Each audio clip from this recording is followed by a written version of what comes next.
नमस्कार दोस्तों, मेरा नाम है अंकित और आपका स्वागत है झारखंड समाचार में। आइए जानते हैं 10 मिनट में 20 बड़ी खबरों को। उससे पहले आप ये वीडियो कहां से देख रहे हैं हमें कमेंट में जरूर बताइएगा। 12 दिन के विदेश दौरे से लौटे सीएम हेमंत सोरेन, बोले अब झारखंड बनेगा निवेश का हॉटस्पॉट। मुख्यमंत्री हेमंत सोरेन 12 दिन के विदेश दौरे के बाद बुधवार को रांची लौटे। एयरपोर्ट पर उन्होंने कहा कि अब झारखंड में बड़े पैमाने पर पैसा निवेश होने वाला है। हेमंत सोरेन ने बताया कि उन्होंने विदेश में कई बड़े कंपनियों के मालिकों से मुलाकात की। Mining, green energy, electric vehicle, agro processing और महिला बाल विकास जैसे क्षेत्रों में निवेश पर बातचीत हुई है। उन्होंने कहा अच्छी बातचीत हुई है, उम्मीद है झारखंड में बहुत सारा पैसा आएगा। इस दौरे का मकसद था झारखंड में विदेशी निवेश को बढ़ावा देना। मुख्यमंत्री की अगुवाई में राज्य का प्रतिनिधि मंडल 19 अप्रैल को स्पेन और स्वीडन के दौरे पर गया था। इसके अलावा सीएम हेमंत ने जम्मू कश्मीर के पहलगाम में हुए आतंकी हमले की भी कड़ी निंदा की। तो अब सवाल ये है, क्या सच में झारखंड में आएगा निवेश का बूम या सिर्फ बयानबाजी है? झारखंड में बारिश तूफान का तांडव, 5 मई तक ऑरेंज अलर्ट जारी। झारखंड के लोगों को गर्मी से कुछ राहत मिली है, लेकिन अब मौसम करवट ले चुका है। आने वाले 5 मई तक राज्य में तेज आंधी, बारिश और ओले गिरने की संभावना जताई गई है। राज्य में यह बदलाव साइक्लोनिक सर्कुलेशन यानी चक्रवातीय हलचल की वजह से हो रहा है। इस कारण लू जैसी स्थिति फिलहाल नहीं बन रही है और रुक रुक कर बारिश हो रही है। आज यानी 1 मई को रांची समेत 20 जिलों में तेज आंधी, बिजली गिरने और बारिश का अनुमान है। कहीं कहीं ओले भी गिर सकते हैं। मौसम विभाग ने इन जिलों के लिए ऑरेंज अलर्ट जारी किया है। बाकी के 4 जिले पलामू, गढ़वा, चतरा और लातेहार के लिए येलो अलर्ट जारी हुआ है। यहाँ भी हल्की बारिश और बिजली गिरने की संभावना है। कल 2 मई को भी 8 जिलों में बारिश और ओलावृष्टि की संभावना है। इनमें से है रांची, लोहरदगा, गुमला, खुंटी, सरायकेला, पूर्वी सिंहभूम, पश्चिमी सिंहभूम और सिमडेगा। इन जिलों में भी ऑरेंज अलर्ट जारी किया गया है। बारिश की वजह से पूरे झारखंड में गर्मी का असर कम हुआ है। अधिकतम तापमान 40 डिग्री से नीचे है। मौसम विभाग का कहना है कि ये बदलाव 5 मई तक रह सकता है और आगे भी बढ़ सकता है। हालांकि मई के बीच में फिर से गर्मी लौट सकती है।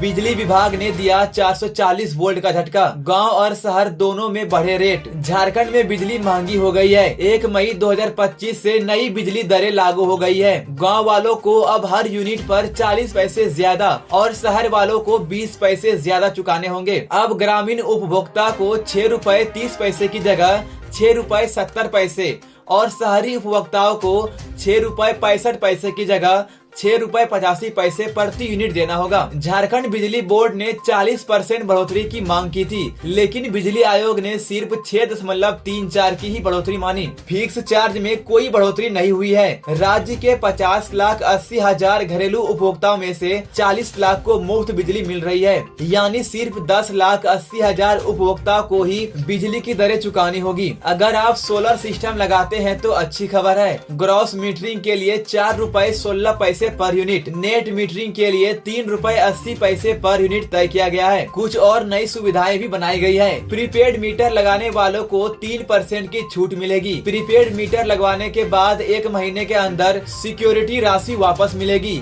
या बिल में एडजस्ट होगी। अगर आप बिल मिलने के 5 दिन के अंदर भुगतान कर देते हैं तो 2% की छूट भी मिलेगी।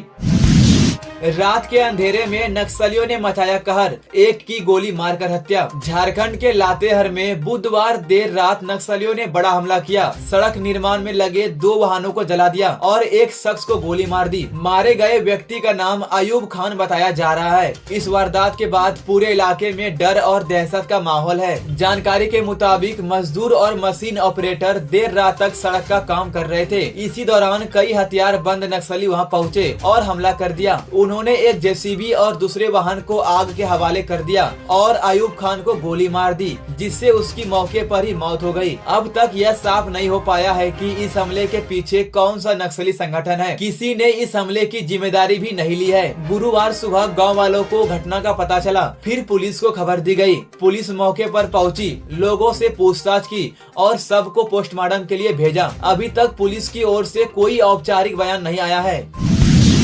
रांची के 3 लाख लोगों की मुसीबत, बिना QR कोड वाले बर्थ सर्टिफिकेट पर नहीं बन रहा आधार कार्ड। रांची में 3 लाख से ज्यादा लोग एक बड़ी परेशानी में फंसे हुए हैं। अगर आपके बच्चे का बर्थ सर्टिफिकेट पुराना है और उसमें QR कोड नहीं है तो उसके आधार कार्ड नहीं बन पाएंगे। 2000 से 2017 तक रांची नगर निगम ने जो बर्थ सर्टिफिकेट बनाए उनमें QR कोड नहीं होता था। अब जब लोग आधार कार्ड बनवाने जाते हैं तो आधार सेंटर पर QR कोड वाला जन्म प्रमाण पत्र मांगा जा रहा है। अगर आपके पास पुराना सर्टिफिकेट है तो आपको नगर निगम जाना होगा और माता पिता का आधार कार्ड, पुराना बर्थ सर्टिफिकेट और एक शपथ पत्र देना होगा। इसके बाद अगर आपकी सिफारिश या जान पहचान है तो काम जल्दी हो जाएगा, वरना आपको कई दिन चक्कर काटने पड़ सकते हैं। रांची में 2017 तक करीब 3,06,000 बर्थ सर्टिफिकेट ऐसे हैं जिनमें QR कोड नहीं है। अब ये सभी लोग बच्चों का आधार बनवाने के लिए परेशान हैं। परिवहन विभाग ने 2 स्कूल के वाहनों पर लगाया 43,000 का जुर्माना। स्कूल बस और ट्रकों पर झारखंड में बड़ी कार्रवाई हुई है। परिवहन विभाग ने स्कूल बसों की जांच के दौरान 43,000 रुपए का जुर्माना लगाया है। बुधवार को क्रेडो वर्ल्ड और माउंट फोर्ट स्कूल में खास वाहन जाँच अभियान चलाया गया। क्रेडो वर्ल्ड स्कूल की 2 गाड़ियों पर 21,300 रुपए का जुर्माना लगा, क्योंकि बसों में बच्चों की सुरक्षा के लिए जालियां नहीं लगी थी। माउंट फोर्ट स्कूल की 2 बस और एक वैन पर 22,000 का जुर्माना लगा, क्योंकि उनकी नंबर प्लेट नहीं थी। छुट्टी की वजह से बाकी गाड़ियां की जांच बाद में होगी। सड़क सुरक्षा को लेकर जागरूकता भी फैलाई गई। वाहन चालकों, टीचरों और बच्चों के बीच सड़क सुरक्षा की बुकलेट और पंपलेट बांटे गए। एक ही दिन तोपचांची और बलियापुर में 6 ट्रकों को जब्त किया गया। 5 ट्रक ओवरलोड थे, 1 ट्रक पर टैक्स बकाया था। इन सभी ट्रकों को मौके पर ही सीज कर थाने भेजा गया। DTO दिवाकर द्विवेदी ने कहा कि ओवरलोडिंग न सिर्फ कानून तोड़ती है बल्कि सड़क हादसों का खतरा भी बढ़ाती है।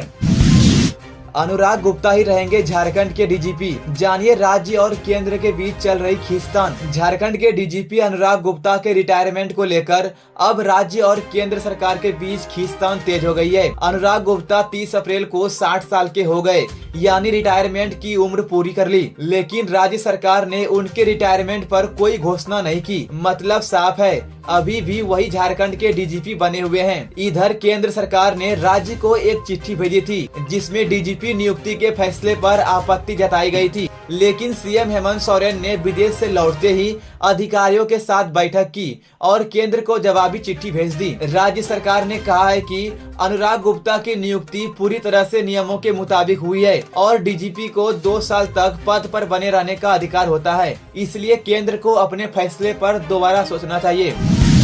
गढ़वा में भीषण सड़क हादसा, बाइक टक्कर में 2 की मौत, 4 घायल। गढ़वा जिले के रमकंडा में बुधवार की रात एक भीषण सड़क हादसा हुआ।